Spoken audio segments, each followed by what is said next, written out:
Well, hello! Today I'm going to be redrawing this picture of Maple in the Tim Burton style. Starting out with a blank canvas. That's always the funnest thing, is to look at your blank canvas and like, what is this going to look like when I'm done? Please excuse this very quick sketch because it is, basically I was just trying to get the pose down and I wasn't sure about the Tim Burton style at the time. I'm just trying to elongate what I've already got, and I did a very, very quick thing, probably like 5 minutes or less. And now here I'm doing a second sketch on top of that really quick sketch, just trying to really iron out the style of Tim Burton.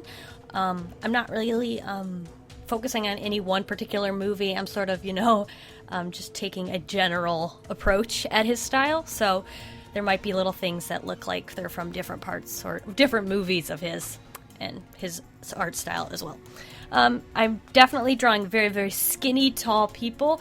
I know for his style there can also be it's very caricatured, so you can have the tall, skinny, lanky person, and then you can have someone who's older than them, who's the size of a peanut and super round. I'm thinking of Nightmare Before Christmas. There's those little short people that are super round and almost circles, and then the main characters tend to be really tall and skinny, like Jack Skellington, So that was kind of what I was thinking when I was going into this, and then I also changed up her outfit a bit. I decided to make it a little bit more Victorian style, since a lot of his movies and his drawings tend to be in this style. They're very they're retro Victorian and yet modern at the same time, if that makes any sense. Well, it depends on the movie, but that's kind of what I was going for here. So I proofed up her sleeves on her jacket, added this collar, and I also brought her dress, which used to just be having a normal collar. I brought that up and added a little pendant. I don't know. I don't know a lot about Victorian fashion, but what I did know I was trying to throw into this, trying to jam as much of it in there as possible was basically the idea.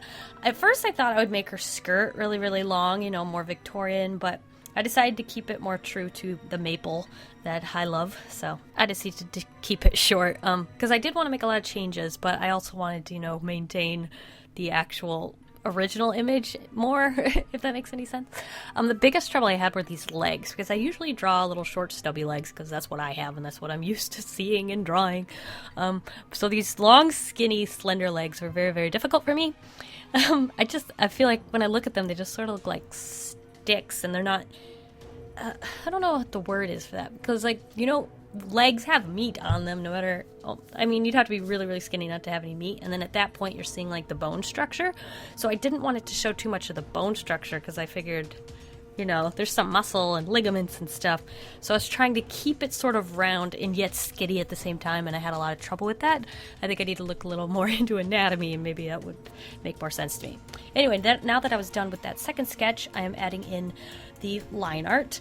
This was a little weird. I didn't realize it till halfway through, but his art style is very, very sketchy, and I don't think he really does a line art. He just sort of sketches with a pen.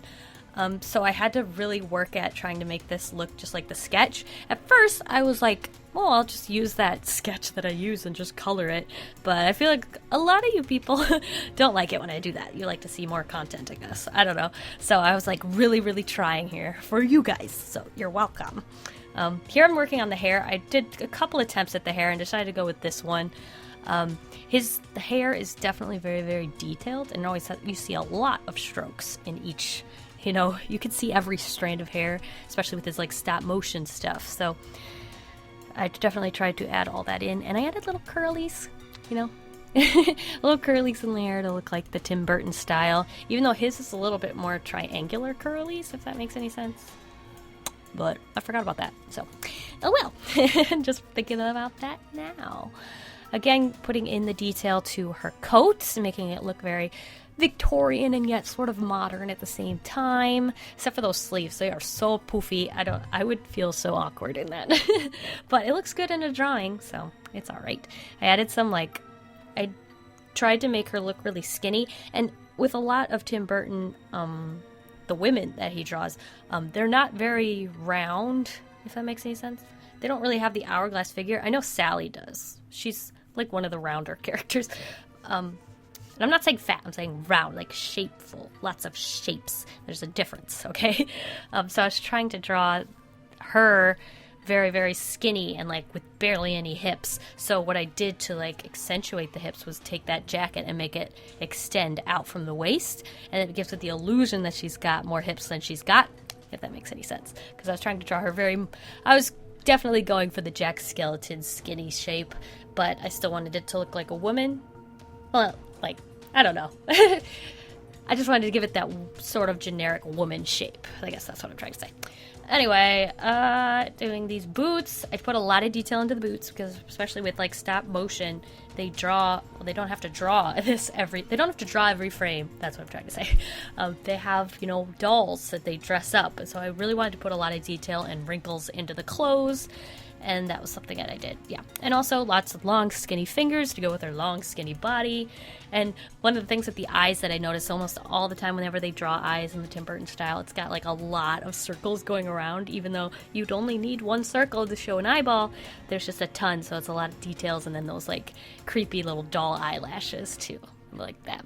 Here I am, just adding in some shading. I wasn't sure if I was going to keep this, but it's in the it's in the speed paint now, so I'm not deleting it now. But just adding in shading, just to give the illusion that, you know, she's not completely flat. She's a little bit more 3D. Then when it came to the colors, I was very particular about trying to maintain that style, and all the colors tend to be very muted, depending on the movie again, but I decided to go with the very muted look. So what I did was I took the colors of Maple and then I just desaturated them like up the wazoo so that they were still purple, but not like purple, if you know what I mean. That probably blew out the camera, or blew out the mic. Yeah, sorry. I'm adding a lot of details and cross-hatching. I had a lot more near the end as like final detail, but I'm adding a lot of like just lines because I see a lot of lines in his work, so that's what I'm doing. Also desaturating the skin. I desaturated that yellow color of her coat, but there's still like the colors still relate to her, you know, her normal outfit, like in my style when it's much more saturated and perky. And I thought it would be really, really fun to just draw a very perky character in this sort of dreary, diluted style. So that's why I decided to do Maple, if you're wondering. And I gave her a huge smile on her face, like a closed, happy smile, you know? So I just think it's really cute in the contrast between like a happy character and such muted and like almost, I don't know what's the word for that, almost chaotic because there's so many lines. Like, I'm not saying his style's chaotic, but it has sort of a chaotic nature to it because there's just so much going on and it's hard to like know where to focus your face, but focus your eyes, sorry.